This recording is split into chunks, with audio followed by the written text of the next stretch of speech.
ہمارا دیہاتی ماحول ذمہ دارہ ماحول ہے، نہیں اب تو شہروں میں بھی یہی حال ہے۔ جس نے وہ لیول اے لیول کیا ہے اسے کیا پتہ ماں کسے کہتے ہیں، باپ کسے کہتے ہیں۔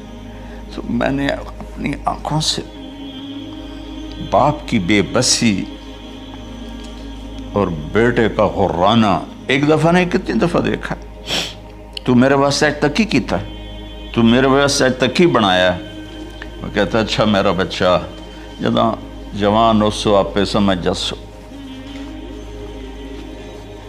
جبریل انسانی شکل میں آئے کہ یا رسول اللہ کچھ سوال کی، قیامت کب آئے گی؟ کہا اللہ کو پتہ ہے۔ کہا کوئی نشانی؟ فرمایا جب دیکھو کہ بیٹیاں بھی ماؤں کو نوکر کی طرح دھتکار رہی ہوں تو سمجھنا قیامت آنے والی ہے۔ کچھ عرصہ پہلے ایک بچی اور ماں، تو ماں کچھ بات کر رہی تھی اور بیٹی کہہ رہی تھی بھوک نہیں بھوک نہیں، اور اس کی ماں کے خون سے بھرے ہوئے آنسو بہہ رہے تھے اور اس کی ہچکیاں لگ رہی تھی کہ یہ وہ ہے جس کو میں نے اپنے پیٹ سے جنا اور اپنی چھاتی کا دودھ پلاتے پلاتے پلاتے میں نے کتنی تکلیفیں برداشت کی، اور آج کر یہ بھوک نہیں۔ کہ ایک بدو آیا صحابی کا، یا رسول اللہ میرا باپ مجھ سے پوچھے بغیر میرے مال کو خرچ کر دیتا ہے۔ آپ نے فرمایا بلاؤ گئی۔ جب اسے پتہ چلا کہ میرے بچے نے میری شکایت کی ہے تو اسے بڑا دکھ ہوا، تو اس نے دل ہی دل میں چند اشعار پڑھے، زبان پہ ادا نہیں دل میں آئے۔ تو جب وہ مسجد میں انٹر رہا تو جبریل پہلے آئے بیٹھے تھے کہ یا رسول اللہ فرما رہے ہیں اس سے کہو کہ پہلے وہ اشعار سنائے جس کو اس کے کانوں نے نہیں سنا، لیکن اللہ نے من فوق عرش ہی سن لیا ہے، عرش کے اوپر اللہ نے سن لیا ہے۔ تو آپ نے اس سے ارشاد فرمایا کہ تمہاری بات ہم سنتے ہیں باپ بیٹے کی، لیکن پہلے وہ شعر سناؤ جو تیری زبان سے ادا نہیں ہوئے، تیرے کانوں نے نہیں سنے، تیرے دل کی گونج تھی اور تیرے دل کی آہ اور فریاد تھی جو دل ہی میں گھٹ کے رہ گئی، اسے اللہ نے سنا ہے۔ وہ کہتا ہے سناؤ۔ کہنے لگا یا رسول اللہ آپ کا رب ہر وقت ہمارے ایمان کو آپ پر زیادہ سے زیادہ بڑھاتا رہتا ہے، اس ذات کی قسم جس کے قبضے میں میری جان ہے۔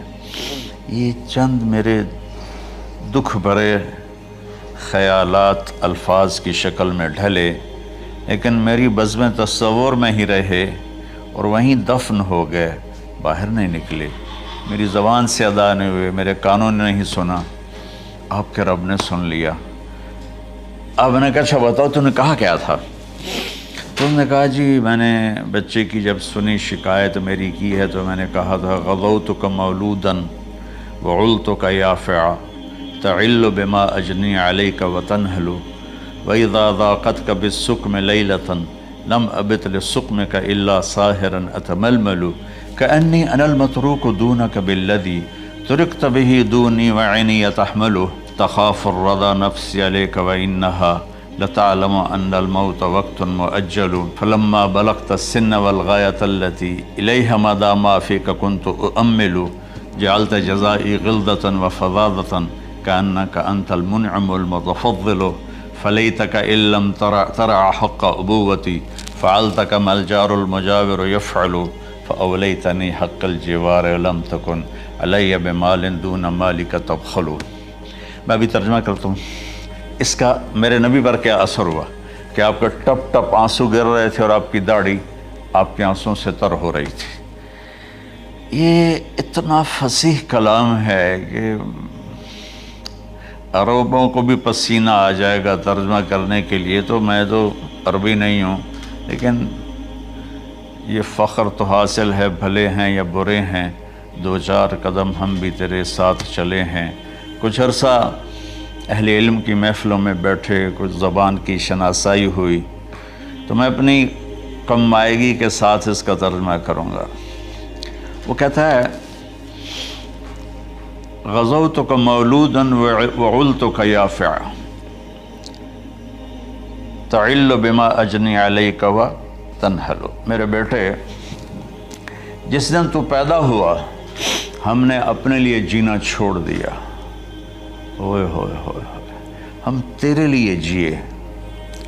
تیری ماں تجھے دودھ پلاتی تھی، میں تیرے لیے روٹی کے نوالے لاتا تھا، میری ساری کمائی پہلی اور آخری سب تیرے اوپر لگتی تھی۔ تجھے خوش دیکھتے تھے تو خوش ہوتے تھے، تجھے روتا دیکھتے تھے تو ہم روتے تھے۔ وَإِذَا ذَاقَتْكَ بِالسُّقْمِ لَيْلَةً لَمْ أَدْلِ سُقْمَكَ إِلَّا سَاهِرًا أَتَمَلْمَلُ۔ جب تو کبھی بیمار ہو جاتا تھا تو تیرے سرانے بیٹھ کر ہم ساری رات روتے تھے اور دعائیں کرتے تھے، یا اللہ ہمارے بچوں کو بچا لے، ہمارے بچوں کو صحت دے دے۔ اس تڑپ میں ساری ساری رات میں جاگتا تھا، تیرے لیے میں نے اپنا سب کچھ لگا دیا، اپنے لیے جینا چھوڑ دیا، اپنی خواہشات کو دبایا، تیری ہر خواہش کو پورا کیا۔ تجھے مسکرانے کے لیے، تجھے ہنسانے کے لیے میں دھکے دھوڑے کھاتا رہا، کبھی گرمی لو کی جھلسا دینے والی ریت اور کبھی سردی کے سرد ہوا کے تھپیڑے، لیکن میں ان دونوں سے گزرتا ہوا تجھے پالنے کی خاطر اپنے آپ کو کھپاتا رہا۔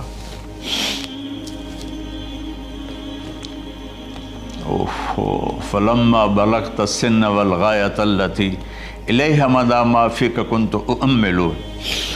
بیٹا میں نے اپنے ہڈیوں کا رس بھی تیرے اندر ڈال دیا، صرف کمائی نہیں، میں نے اپنے ہڈیوں کا رس تیرے اندر ڈالا، میں نے جو کچھ تھا تیرے اوپر قربان کیا۔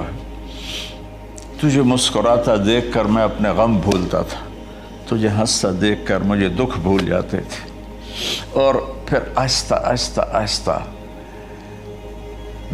میری ہڈیوں کا گودا، میری کمائی تیرے اندر گئی، اور تو ایک خوبصورت درخت کی طرح بڑھتا چلا گیا، بڑھتا چلا گیا، بڑھتا چلا گیا، بڑھتا چلا گیا، اور میری بڑھاپے نے کمر جھکا دی اور میں جھکتا چلا گیا، جھکتا چلا گیا۔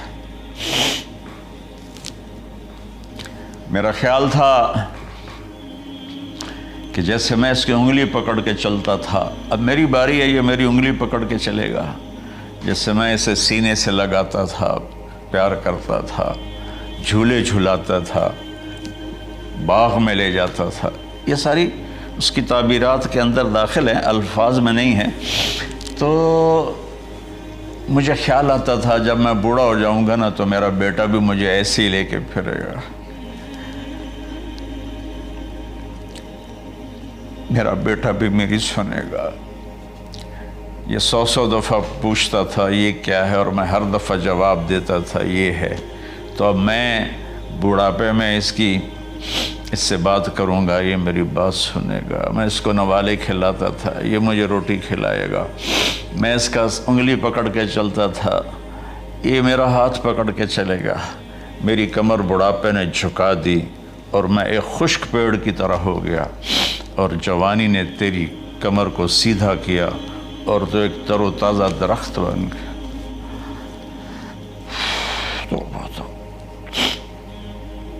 تو مجھے خیال آیا کہ میں نے 20 سال اس بچے کو پالا ہے، ابھی اپنی ماں اور باپ کو دیکھے گا، لیکن ایک دم اچانک کیا ہوا؟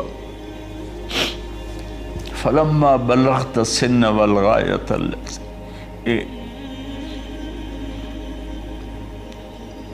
الیہا مدی ما فیک کنت اؤمل۔ جب تو اس عمر کو پہنچا جس میں ہماری امیدیں تیرے ساتھ لگ گئیں، ہمیں بڑھاپے نے بے آسرا کر دیا اور تیری جوانی نے تجھے ہمت دے دی، تب ہمارا خیال آیا کہ اب یہ ہمارے ساتھ وہی کرے گا جو ہم نے اس کے ساتھ کیا۔ لیکن کیا ہوا؟ جعلت جزائی غلظۃ وفظاظۃ کأنک انت المنعم المتفضل۔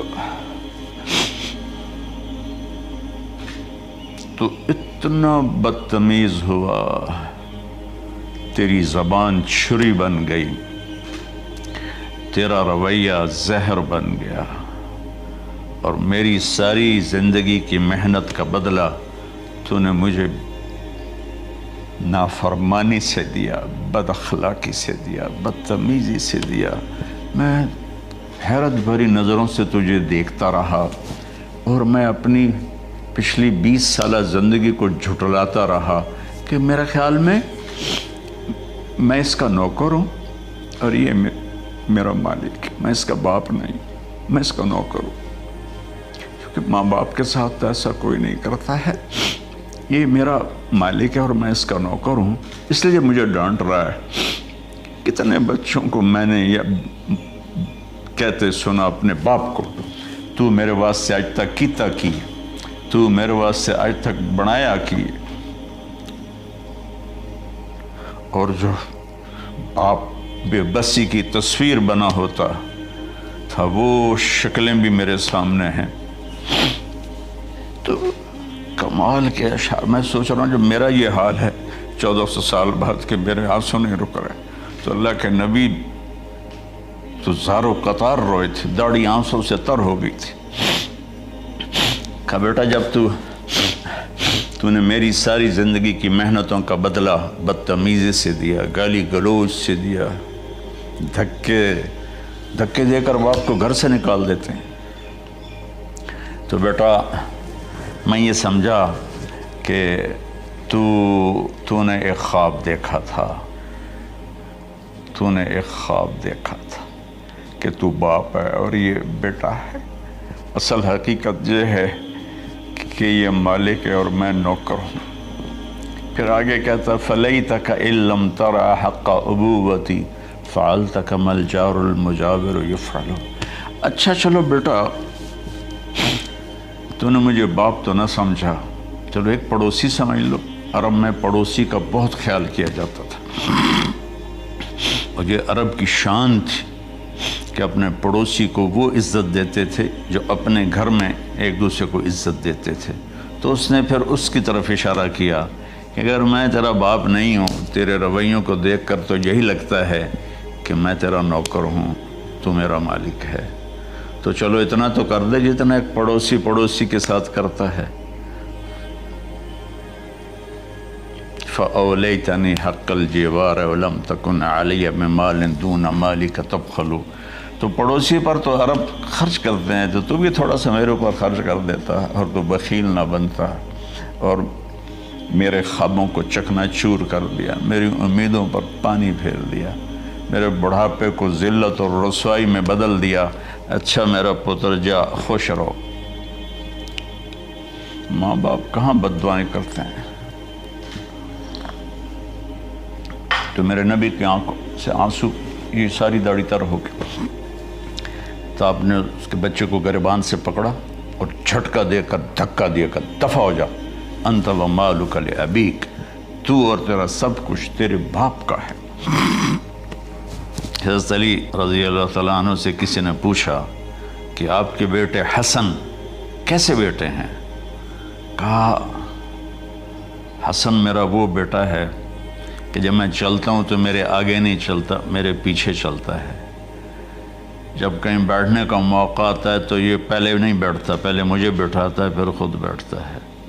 جب کھانے پر بیٹھتے ہیں تو یہ روٹی کی طرف ہاتھ نہیں بڑھاتا جب تک میں نہ بڑھاؤں، یہ سالن کی طرف ہاتھ نہیں بڑھاتا جب تک میں نہ بڑھاؤں۔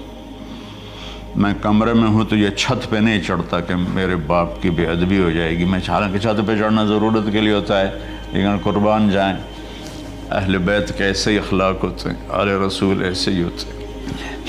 میرے عزیزوں نوجوانوں سے کہہ رہا ہوں جن کے والدین زندہ ہیں، ہم تو محروم ہو گئے، وہ قبروں میں چلے گئے، لیکن میں اتنا مصروف رہتا ہوں۔ اب یہ کرونا کی وجہ سے گھر میں بیٹھے ہوئے ہیں، میری زندگی ایسے پہیے کی طرح گھومی ہے، اور پھر دل کی تکلیف، پھر اس کے ساتھ سر کا درد شدید۔